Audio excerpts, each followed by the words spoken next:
Persilahkan. Selamat pagi, perkenalkan saya Anggun. Pagi juga, saya Baru. Anggun, saya ingin ekspor produk kami ke luar negeri. Apa yang harus saya lakukan? Tentu banyak, perdagangan internasional bisa meningkatkan pendapatan Anda. Kami perlu membuat rencana bisnis dan memilih pasar yang tepat. Baik, saya siap untuk memulai. Tapi apa itu perdagangan internasional? Perdagangan internasional merupakan aktivitas perdagangan yang dilakukan oleh masyarakat suatu negara dengan masyarakat negara di atas dasar kesepakatan bersama, dan juga kita harus mendaftarkan ke Kementerian Perdagangan dan memperoleh izin ekspor. Saya bisa membantu Anda. Terima kasih, Anggun. Tetapi apa sih peran organisasi internasional dalam perdagangan? Perannya yaitu mengatur dan memfasilitasi perdagangan internasional. Apa tujuan utama Anda untuk kegiatan ekspor ini? Tujuan saya adalah untuk memperoleh keuntungan. Jika saya meminta nomor yang bisa dihubungi agar rencana bisnis kita lancar. Tentu saja boleh.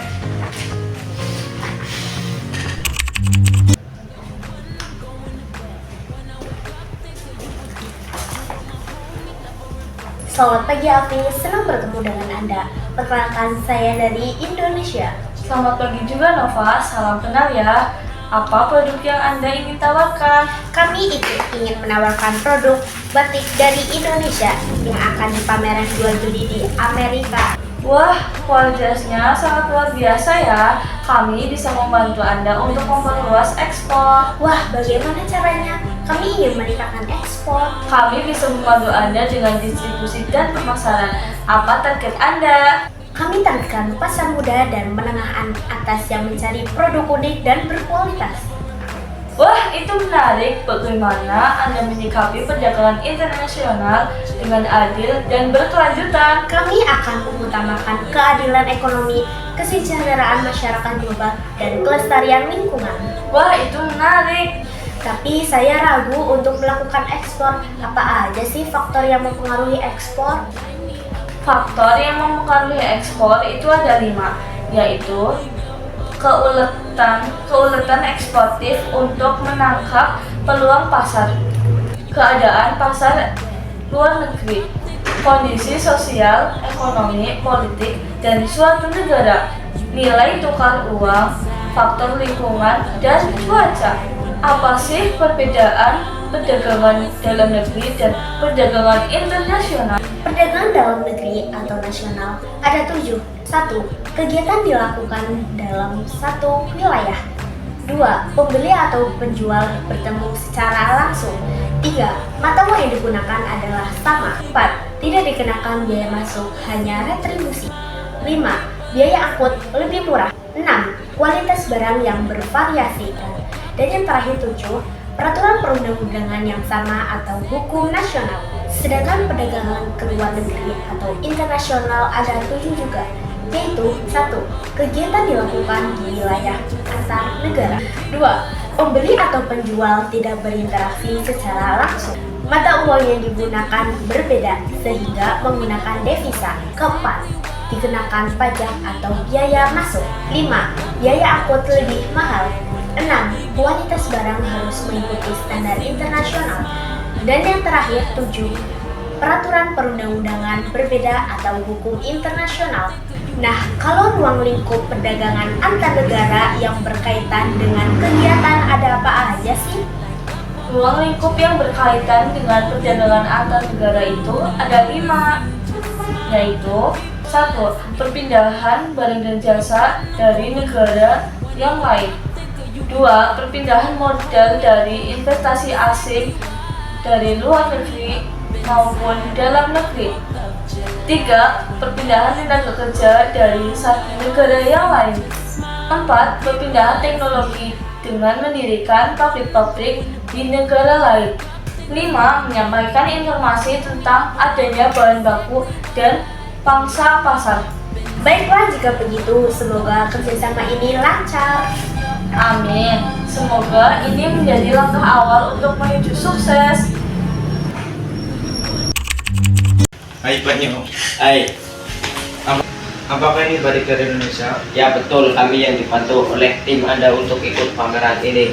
Wah, kualitasnya bagus dan unik ya. Apakah Anda tahu dampak dari perdagangan internasional terhadap perekonomian? Saya tentu tahu jika berdampak negatif dapat meningkatkan persaingan dan juga berpotensi ketergantungan pada negara lain. Adapun dampak positifnya yaitu meningkatkan pendapat negara. Saya ingin bertanya, apa sih faktor-faktor yang mendorong perdagangan internasional? Faktornya adalah satu, perbedaan potensi sumber daya alam. Indonesia dan Malaysia memiliki sumber daya yang disebut keunggulan absurd yang memiliki kemampuan suatu negara untuk memproduksi suatu barang atau jasa yang tidak dapat dilakukan oleh suatu negara. Dua, perbedaan tingkat kualitas sumber daya alam manusia. Tiga, perbedaan ilmu pengetahuan dan teknologi. Baik, saya mengerti. Terima kasih telah membantu kami untuk pemeranan ini, Asma. Sama-sama, Banyu senang bisa bekerja sama dengan Anda. Selamat siang, Banyu. Selamat ya atas lancarnya pameran perdagangan di Amerika kemarin. Terima kasih Anggun, terima kasih juga sudah membantu saya untuk mengikuti pameran di Amerika kemarin. Berkat kamu usaha saya semakin naik.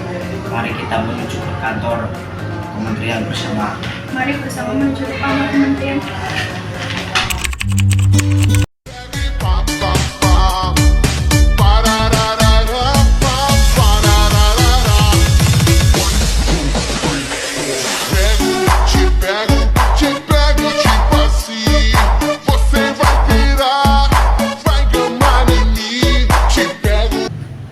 Apa sih yang membuat hambatan perdagangan internasional? Yang membuat hambatan perdagangan internasional adalah harga barang luar negeri lebih murah dari hasil produksi dalam negeri, kebijakan pajak atas barang impor dan ekspor, perbedaan mata uang antar negara sehingga pembayaran antar negara sulit dan resikonya besar, proteksi, kebijakan untuk melindungi produk dalam negeri, kuota, kebijakan untuk membatasi jumlah ekspor dan impor barang dari suatu negara, pertentangan politik dan peperangan. Apa sih peran perdagangan internasional dalam perekonomian Indonesia? 1. Berkontribusi terhadap pertumbuhan ekonomi Indonesia. 2. Meningkatkan investasi asing dan kerjasama ekonomi internasional. 3. Membantu mengurangi ketergantungan pada sumber daya alam domestik. 4. Meningkatkan kemampuan bersaing industri dan pasar global. Ini adalah contoh yang baik untuk kerjasama internasional. Kami akan terus mendukung pengusaha muda Indonesia karena dalam perdagangan internasional banyak manfaatnya.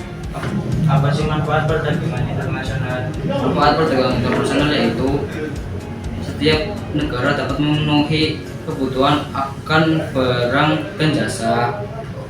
Pendapatan negara meningkat melalui perolehan devisa hasil ekspor. Peningkatan kesejahteraan masyarakat, mendorong diversifikasi produk.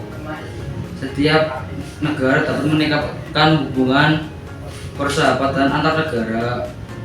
Berkat manfaat tersebut, kami berhasil meningkatkan ekspor sebesar 50% kerja sama yang baik. Terima kasih Pak Menteri. Koneksi global dapat membuka pintu kesuksesan.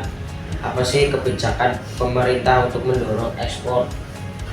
Memberi kemudahan kepada produsen barang ekspor, menjaga kestabilan nilai tukar rupiah, membuat perjanjian dagang internasional, meningkatkan promosi dengan mengenalkan produk dalam negeri di pasaran internasional.